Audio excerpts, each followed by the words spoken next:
Oke, bismillahirrahmanirrahim. Assalamualaikum warahmatullahi wabarakatuh. Di sini saya akan menjelaskan mengenai studi kasus data gelombang biometris. Oke, sebelumnya izin perkenalan diri. Perkenalkan, nama saya Muhammad Fuad Ramadan dengan NIM 22000018405. Saya merupakan mahasiswa program studi S1 Informatika Universitas Ahmad Dahlan angkatan 2022. Di sini saya diminta untuk uji keterampilan di bidang biomedis. Oke, langsung saja ke programnya. Di sini saya akan mengklasifikasikan detak jantung EKG menggunakan machine learning. Oke, yang pertama kita lakukan akuisisi data. Cari dan unduh dataset EKG publik yang sesuai, misalnya dari Patientnet. Pahami struktur data dan format file. Oke, kita lanjutkan ke proses berikutnya, yakni pre-processing data. Kita akan memuat data EKG ke dalam format yang sudah dapat diolah, misalnya menggunakan library seperti WFDB jika dataset menggunakan format Patientnet. Oke, kita lakukan install WFDB terlebih dahulu. Jika sudah terinstall, maka akan muncul successful install. Kita import dulu library yang ada untuk kebutuhan pre-processing. Lanjut ke pre-processing berikutnya, yakni pembersihan sinyal.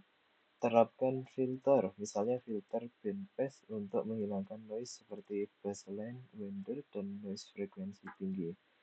Kita akan menginputkan kode program di bawah untuk dapat melakukan pre-processing berikutnya. Maka akan muncul original EKG signal. Kemudian setelah difilter, maka akan muncul hasilnya seperti ini, yang berwarna hijau. Lanjut pre-processing berikutnya, yakni identifikasi detak jantung menggunakan algoritma deteksi puncak R, misalnya algoritma Phantom Skins untuk menandai lokasi setiap detak jantung. Kita lakukan install BSP, install pQtils, dan kita import beberapa library lagi untuk melaksanakan pre-processing ini. Lanjut pre-processing berikutnya, yakni segmentasi detak jantung. Potong sinyal EKG menjadi segmen-segmen yang mewakili detak jantung individu.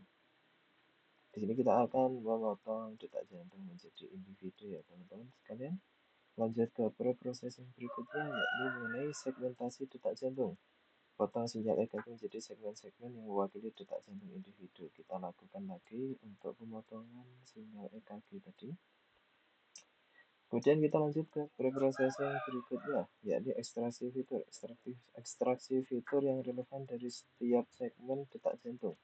Ini bisa berupa fitur berbasis waktu, misalnya interval PR, durasi QRS, atau fitur berbasis transformasi, misalnya koefisien dari discrete wavelet transform, atau DWT, atau phase Fourier transform, FFT.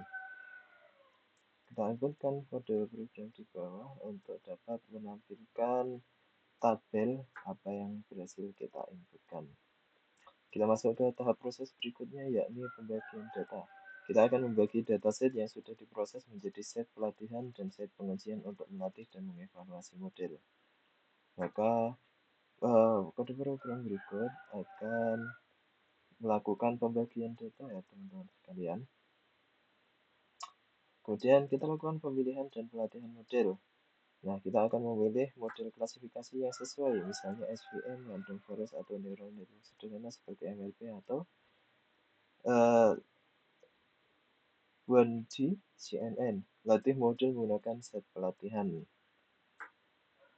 Oke, di sini kita akan melakukan classifier menggunakan model initializer. Kita lakukan proses terakhir, yakni evaluasi model.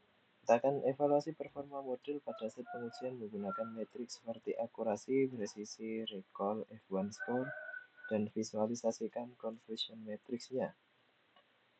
Maka kita dapatkan akurasi di 0,66% atau 66%. Wah, kemudian dapatkan precision 0,5, recall-nya 1, event score-nya di 0,66.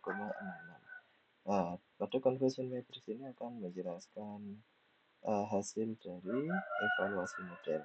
Kesimpulan, proyek klasifikasi detak jantung EKG ini telah berhasil menyiapkan kerangka kerja awal meliputi simulasi akuisisi dan pre-processing data, pemfilteran, instalasi fitur sederhana, statistik berbasis waktu dari segmen dummy, pembagian data dummy, pelatihan modul random forest classifier, dan evaluasi awal. Meskipun deteksi puncak R pada data dummy mengalami kendala, langkah-langkah selanjutnya dilanjutkan menggunakan data segmen simulasi. Evaluasi pada set pengujian dummy memberikan gambaran performa model saat ini dengan akurasi 66,67%, presisi 50%, recall 100%, dan event score 66,67%. Namun hasil ini terbatas karena menggunakan data dan label yang tidak nyata. Untuk mendapatkan hasil yang bermakna dan relevan secara klinis, langkah krusial selanjutnya adalah mengganti data dummy dengan dataset EKG publik yang sebenarnya. Ini akan memungkinkan penerapan preprocessing yang tepat termasuk deteksi puncak R yang berhasil, ekstraksi filter yang lebih komprehensif dari data EKG nyata, dan pelatihan serta evaluasi model pada data yang mempresentasikan tantangan klasifikasi detak jantung yang sesungguhnya.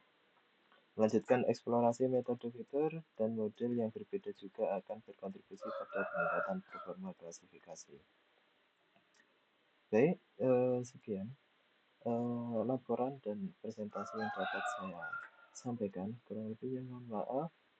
Wassalamualaikum warahmatullahi wabarakatuh.